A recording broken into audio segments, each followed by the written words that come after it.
रामकृष्ण हरी. सध्या आपण आहोत सासवडच्या पालखी मैदानावरती. खर तर संतश्रेष्ठ ज्ञानेश्वर माऊलींचा पालखी सोहळा कालच दिवे घाटामधून वरती आल्यानंतर याच सासवड नगरीमध्ये विसावलेला आहे. माऊलींच्या पालखीचे 2 मुक्काम या सासवड नगरीमध्ये असतात आणि आजचा हा शेवटचा मुक्काम आहे. उद्या सकाळी बरोबर 7 वाजता माऊलींच्या पालखीचं या ठिकाणावरून प्रस्थान होईल आणि त्यानंतर माऊलींची पालखी मल्हारी मार्तंडाच्या सोन्याच्या जेजुरीमध्ये जाणार आहे. सध्या आपण ज्या ज्ञानेश्वर माऊलींच्या पालखी मैदानावरती आहोत त्या सासवड नगरीमध्ये लाखोंचा आपल्याला जनसमुदाय इथं पाहायला मिळतोय. ज्ञानेश्वर माऊलींच्या पादुकांचं दर्शन घेण्यासाठी इथे लांबलचक रांगा लागलेल्या पाहायला मिळत आहेत. तर सध्या या पालखी मैदानावरती काय काय घडतंय ते आपण पाहूया.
सासवडच्या पालखी मैदानावरती ज्या ठिकाणी संतश्रेष्ठ ज्ञानेश्वर माऊलींच्या पादुका दर्शनासाठी ठेवलेल्या आहेत तो माऊलींचा मुख्य तंबू आपल्याला पाठीमागे दिसतोय.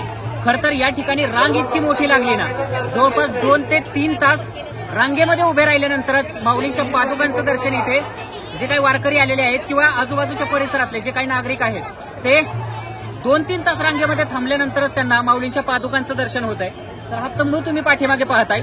याच ठिकाणी माऊलींच्या पादुका सध्या दर्शनासाठी ठेवलेल्या आहेत.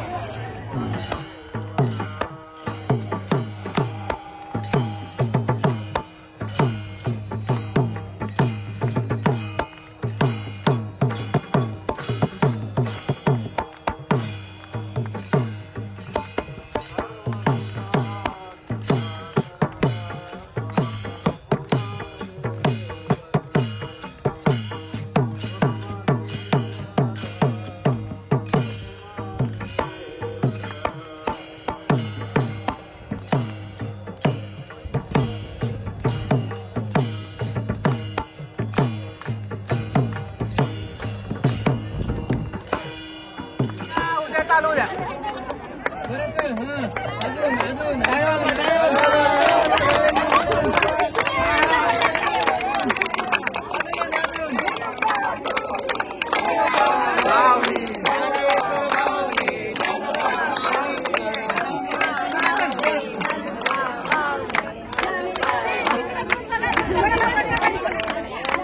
म्हणजे आजीचं वय जवळपास 70 आहे. 70 ह्या वयामध्ये पण आजी कशा उड्या मारती. आणि आपलं वय काय 40ला 50ला टच होत नाही. आपल्याला बीपी, शुगर, थायरॉइड. ग्रामीण भागातल्या व्यक्तींचं सगळ्यात जास्त जगण्याचं कारण म्हणजे कष्ट. आपण आजकालच्या जमान्यामध्ये कष्ट करत नाही, दुपारी झोपा करतो. ह्या गोष्टी आपले शत्रू आहे.